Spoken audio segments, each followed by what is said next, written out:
চিকিৎসা নিতে যাওয়া সরকারি খরচে, দুটোই খুব দরকারি খবর।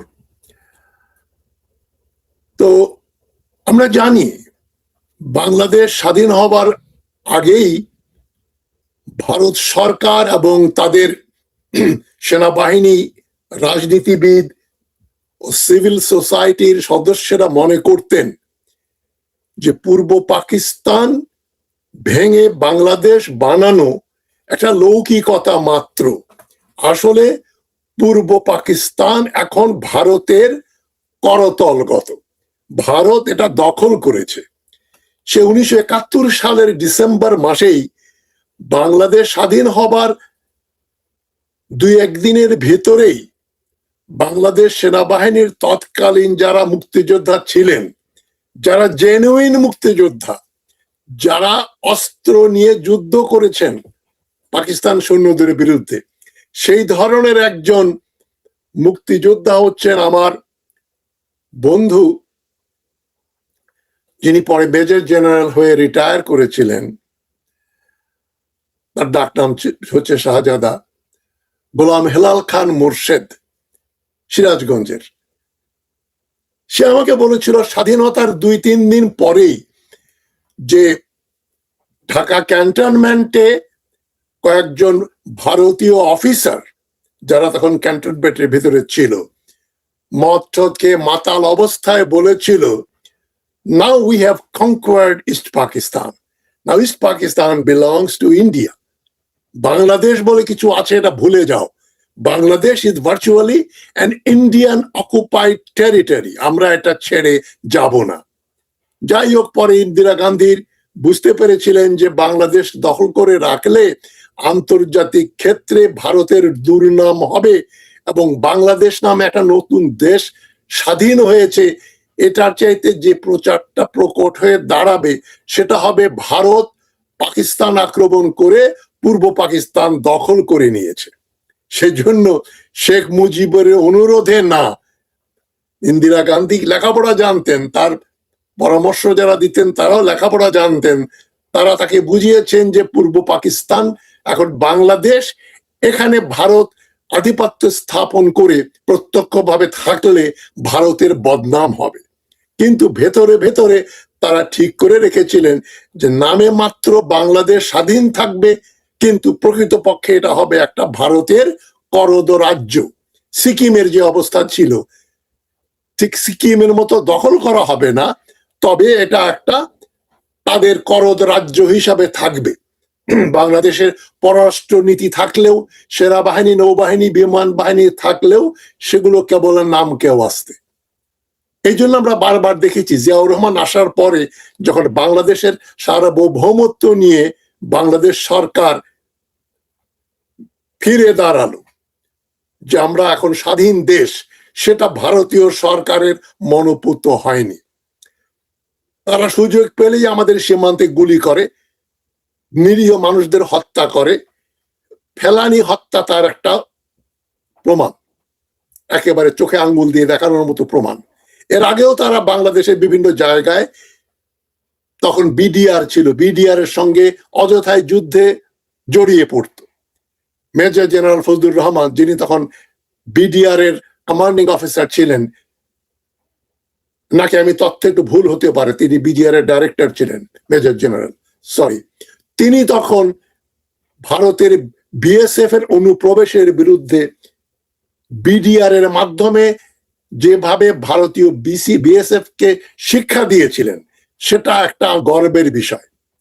তারা বাংলাদেশের ভেতরে ঢুকে হত্যাকাণ্ড চালাচ্ছিল, সেখানে বিডিআর রুখে দাঁড়ায় এবং সেই দুইটা যুদ্ধে তারা বিএসএফ কে চরমভাবে পরাজিত করে। এরপরেও বিএসএফ বিডিআর এর সঙ্গে বা বিজিবির সঙ্গে প্রত্যক্ষ সংঘর্ষে লিপ্ত না হলেও তারা সুযোগ পেলেই বাংলাদেশে গোলাগুলি করে এবং 2009 সালের যে বিডিআর ম্যাসাকার, সেটা আর এখন বলার অপেক্ষা রাখে না। ভারত সরকার ওই বিএসএফ এর প্রতি যে মেজর জেনারেল ফজলুর রহমান যে দাঁত ভাঙা উত্তর দিয়েছিলেন, তার প্রতিশোধ গ্রহণ করে তারা বিডিআর এ বাংলাদেশ আর্মির 57 জন অফিসারকে হত্যা করে, একজন মেজর জেনারেল সহ। এরপরেও বাংলাদেশ সীমান্তে গোলাগুলি করা, বাংলাদেশের নাগরিকদের হত্যা করা, এটা তাদের জন্য নিত্য নৈমিত্তিক ব্যাপার ছিল। তবে 18ই মে গতকাল সিলেটের গোয়াইনঘাট উপজেলার সোনারহাট সীমান্তে যে ঘটনা ঘটল, সেটা আমাদের জন্য আরেকটা নতুন গৌরবের দ্বার খুলে দিল। প্রথমবারের মতোই বলা যায়, বাংলাদেশের বিজিবি, বিডিআর যখন বাংলাদেশ সীমান্তে গুলি করা শুরু করে, তারাও প্রত্যুত্তরে গুলি চালায়। এর দ্বারা কি প্রমাণিত হচ্ছে যে বাংলাদেশ ভারতের কাছে আত্মসমর্পণ করার জন্য আদৌ প্রস্তুত নয়। বাংলাদেশ স্বাধীন দেশ এবং তারা ভারতকে দাঁত ভাঙা জবাব দেবে। বিএনপির সাংসদ ফজলুর রহমান, যিনি মূলত একজন আওয়ামী লীগার, মুজিববাদী, ছাত্রলীগ করতেন, আওয়ামী লীগ করতেন, আমি কথা পেঁচিয়ে বলি না, সোজা ভাষায় বলি, তিনি একজন আওয়ামী ভক্ত, মুজিব ভক্ত। উনি মুজিব বাহিনীর সদস্য হিসাবে নিজেকে মুক্তিযোদ্ধা হিসাবে খুব অপপ্রচার করেন। তিনি কদিন আগে একটা স্টেটমেন্ট দিয়েছেন, যেটা ভুললে চলবে না, বাংলাদেশের চারিদিকে ভারত, তার মানে ভারতের কথা মতো আমাদের চলতে হবে, ভয় পেতে হবে। আমি বোধহয় না, নিশ্চিতভাবে আমি সর্বপ্রথম ইউটিউবার এবং বিশ্লেষক যে বলেছে ভারত বাংলাদেশ আক্রমণ করলে সামরিক বাহিনী দিয়ে ভারত পরাজিত হবে, পরাজিত হবে, যেটা অনেকে বলতে পারেন আমার একটা বাগাড়ম্বর। আমার দীর্ঘদিনের অভিজ্ঞতা, military history, military science, strategy নিয়ে পড়াশোনা করেছি এবং পড়িয়েছি, নাম করা জায়গায় পড়িয়েছি, আমেরিকাতে সামরিক অফিসারদের পড়িয়েছি। আমি মনে করি বাংলাদেশের 10 ডিভিশন সেনাবাহিনীর বিরুদ্ধে, আমাদের নৌ বিমান বাহিনীর বিরুদ্ধে ভারত যুদ্ধ ঘোষণা করলে, বাংলাদেশ আক্রমণ করতে আসলে ভারত ভীষণভাবে মার খাবে, পরাজিত হবে এবং বাংলাদেশ সেনাবাহিনী, নৌবাহিনী এরা ওদেরকে পরাজিত করবে। এবং এমনও হতে পারে যে ভারতের কিছু অংশ আমরা দখল করে নিলেও নিতে পারি। আমাদের 10 ডিভিশন সৈন্যের সঙ্গে যুদ্ধ করতে হলে ভারতকে কমপক্ষে 20 ডিভিশন সৈন্য মোতায়েন করতে হবে। তার মানে পাকিস্তান এবং চীনের বর্ডার থেকে অর্ধেক সৈন্য নিয়ে আসতে হবে বাংলাদেশের সঙ্গে যুদ্ধ করার জন্য। কাশ্মীরের 7 লক্ষ সৈন্য আছে ভারতের, সেখান থেকে সৈন্য আনতে হবে বাংলাদেশকে শায়েস্তা করার জন্য। পারবে না, ভারত পারবে না, ভারত আমাদের সঙ্গে যুদ্ধে জিততে পারবে না। এই যে মনোবল বাংলাদেশের বিজিবি প্রথম দেখালো, এবং এটা কার নেতৃত্বে ঘটনাটা ঘটলো, যারা সালাউদ্দিন সাহেবকে সারাক্ষণ শিলং সালাউদ্দিন, র সালাউদ্দিন ইত্যাদি বলে অযথা গালাগাল করেন। এসব কথা বলার জন্য সালাউদ্দিন আমাকে কোনো পয়সা দেননি, আমি কোনো বিএনপির দালালিও করছি না। তবে সালাউদ্দিন সাহেব এখন দেশের স্বরাষ্ট্র মন্ত্রী, বিজিবি স্বরাষ্ট্র মন্ত্রণালয়ের প্রত্যক্ষ নিয়ন্ত্রণে একটা প্যারামিলিটারি বর্ডার ফোর্স।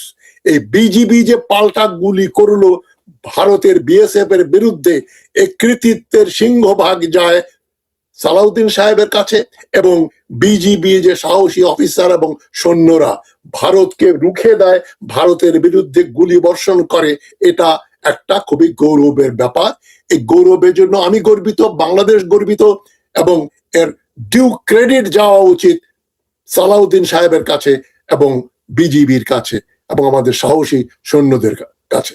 তারা একটা নতুন অধ্যায় সূচনা করেছেন। বিএসএফ এর হামলার বিরুদ্ধে বিজিবি প্রত্যুত্তর দিয়েছে। মেজর জেনারেল ফজলুর রহমানের সেই ঘটনার পরে ভারতের বিএসএফ এর বহু সৈন্য এখানে হতাহত হয়, তারা মৃতদেহ রেখে পালিয়ে যায় রাতের আধারে।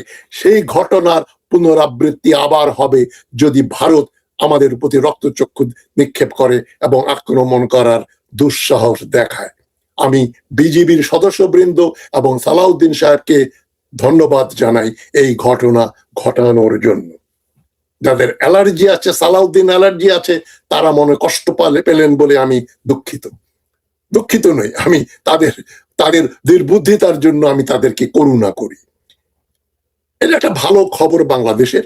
একটা দুঃসংবাদও আছে বাংলাদেশের জন্য, সেটা হচ্ছে শাহাবুদ্দিন চুপ্পু, যিনি কট্টর আওয়ামী লীগার, এমন কট্টর আওয়ামী লীগার যিনি হাসিনা যখন তাকে প্রেসিডেন্ট বানালেন তখন তিনি বললেন, আমার কি দুর্ভাগ্য, এখন আর আমি প্রতিদিন বা যখন তখন শেখ হাসিনাকে কদমবুসি করতে পারি না। আমার খুব মনে কষ্ট যে আমি হাসিনাকে পা ছুঁয়ে সালাম করতে পারি না। এগুলো গণমাধ্যমে এসছে, আমি কোনো বানিয়ে কথা বলছি না। সেই ব্যক্তি ডক্টর ইউনূস যখন ক্ষমতায় আসলেন, মানে যার সাহস এইটুকু, তাকে বানানো হলো বাংলাদেশের প্রধান উপদেষ্টা। মানে তিনি হতে পারতেন বাংলাদেশের প্রেসিডেন্ট নেপোলিয়নের তরবারি নিয়ে, যিনি একটা বিপ্লবোত্তর সরকার গঠন করতে পারতেন। সেই ভীরু মার্কিন দালাল ডক্টর ইউনূসের সাহস হলো না নিজে ক্ষমতা নিতে। তিনি হাসিনার নির্বাচিত, হাসিনার মনোনীত শাহাবুদ্দিন চুপ্পুর কাছে সালাম দিয়ে তিনি তার প্রধান উপদেষ্টা হলেন, যাকে সরানো উচিত ছিল 2024 সালের 5ই অগাস্ট। সে ঘটনা ঘটেনি। এবং ডক্টর ইউনূস শাহাবুদ্দিনের উপদেষ্টা হবার আগেই জামাত ইসলামের শফিকুর রহমান সহ সবাই গণভবনে গিয়ে শাহাবুদ্দিন চুপ্পুর সঙ্গে দেখা করেন, মাগরিবের নামাজ পড়েন একসাথে। 24শে অগাস্ট 2024, এগুলো ইতিহাসের ঘটনা। যাই হোক, সেই শাহাবুদ্দিন চুপ্পু চিকিৎসার জন্য লন্ডনে গেলেন 22 জন সফর সঙ্গী নিয়ে, স্ত্রী, পুত্র, ভাই, ভাতিজা, মামা, ভাগনা, কিছু সিকিউরিটির লোকজন, সবাই গেলেন। তারা লন্ডনের সবচেয়ে দামি হোটেলে থাকলেন, অনেক শপিং করলেন, এমনকি হ্যারডস, পৃথিবীর সবচাইতে ব্যয়বহুল দোকান, হ্যারডসে ঢুকলে আমার ভয় লাগে। আমি বিদেশি মুদ্রায় আয় করি, সঞ্চয় করেছি, আমারও হ্যারডসে গিয়ে জিনিস কেনার কোনো রুচি হয় না। 3 টাকার জিনিস 300 টাকা দিয়ে কিনতে হবে। সেখানে গিয়েও শাহাবুদ্দিন চুপ্পু বাজার করেছেন, 22 জন সহযোগী নিয়ে গেছেন। এখন অনেকে বলতে পারেন যে আব্দুল হামিদ্দাই বলে থাকি আমি, হামিদ্দা, ওই জোকার হামিদ্দা, অর্ধশিক্ষিত হামিদ্দা যে প্রেসিডেন্ট ছিল বাংলাদেশের, সে নাকি 150-200 লোক নিয়ে যেত, পুরা বিমান ভর্তি করে যেত তার চোখ দেখানোর জন্য। একবার সিঙ্গাপুর, একবার লন্ডন, বহুবার গেছে। ওই নরাধমদের কোনো বিচার হয়নি। নরাধম হামিদ্দাকে জেলে, আমি যদি ক্ষমতায় থাকতাম তাকে জেলখানার ফ্লোরে শুইয়ে রাখতাম অপকর্মের জন্য, এই হাওরের ভিতর দিয়ে রাস্তা বানানোর জন্য, বন্যা বাংলাদেশে যার ফলে বন্যা হয় অঞ্চলে। ওই হামিদ্দার উত্তরসূরি হচ্ছে চুপ্পু। হামিদ্দা যা করেছে তার চেয়ে একটু কম করেছে। হামিদ্দা 150 লোক নিয়ে যেত, এ 22 জন নিয়ে গেছে। তবে এই 22 জন নিয়ে চিকিৎসা করা, এই ট্র্যাডিশন বন্ধ করতে হবে। আমি আপনাদের বলছি, আপনারা কি মনে করেন? আমি মনে করি কোন গণতান্ত্রিক সভ্য দেশে, ভদ্রলোকের দেশে, সভ্য দেশে কোন প্রেসিডেন্ট, প্রধানমন্ত্রী বা কোন মন্ত্রী ভিআইপি বলে কোনো জিনিস থাকবে না। তাদের বিদেশে সরকারি টাকায় চিকিৎসা করার কথা কল্পনাও করতে পারে না কোন সভ্য দেশের নাগরিক। আমাদের যে চিকিৎসা ব্যবস্থা আছে, যদি প্রেসিডেন্ট, প্রধানমন্ত্রী চিকিৎসা করে মারা যান, তবে সেটাই তাদের ভাগ্য বা দুর্ভাগ্য যে তারা বাংলাদেশের মানুষ। পয়সা থাকলে তারা বিলাতে যান, আমেরিকা যান, সিঙ্গাপুরে যান, আমার কোনো আপত্তি নেই। সরকারি টাকায়, আমার আপনার টাকায়, ট্যাক্স পেয়ারের টাকায় তারা বিমান ভর্তি করে লোক নিয়ে গিয়ে বিদেশে চিকিৎসা করবেন। এইটার সূচনা করেন Sheikh Mujibur Rahman. Gall bladder operation করলো লন্ডনে, পরিবার পরিজন, দলীয় লোকজন নিয়ে গিয়ে। তারপরে গল ব্লাডার অপারেশনের পরে আবার কি করলো, সুইজারল্যান্ডে গিয়ে কয়দিন উনি বিশ্রাম নিলেন সরকারি টাকায়। এই যে খারাপ নিদর্শন সৃষ্টি করলেন শেখ মুজিবুর রহমান, সেটাই চলে আসছে গত 52-53 বছর, 54 বছর। এটা বন্ধ করতে হবে। কোন প্রেসিডেন্ট মানে এইভাবে বিদেশে গিয়ে বাংলাদেশি ট্যাক্স পেয়ারের টাকায় চিকিৎসা করতে পারবে না। এবং প্রেসিডেন্ট এবং প্রধানমন্ত্রী ছাড়া কোন মন্ত্রী, কোন জেনারেল, কোন আইজি, কোন ডিআইজি, কোন এসপি, কোন ডিসি, কোন সরকারি গাড়ি পেট্রোল এবং ড্রাইভার পাবে না। এটা নিশ্চিত করতে হবে। সবকিছুর ঊর্ধ্বে যদি বাংলাদেশ হয় বিএনপি সরকারের নীতি, আমি তারেক রহমানকে অনুরোধ করছি এই দুর্নীতি যেটা শাহাবুদ্দিন চুপ্পু করলেন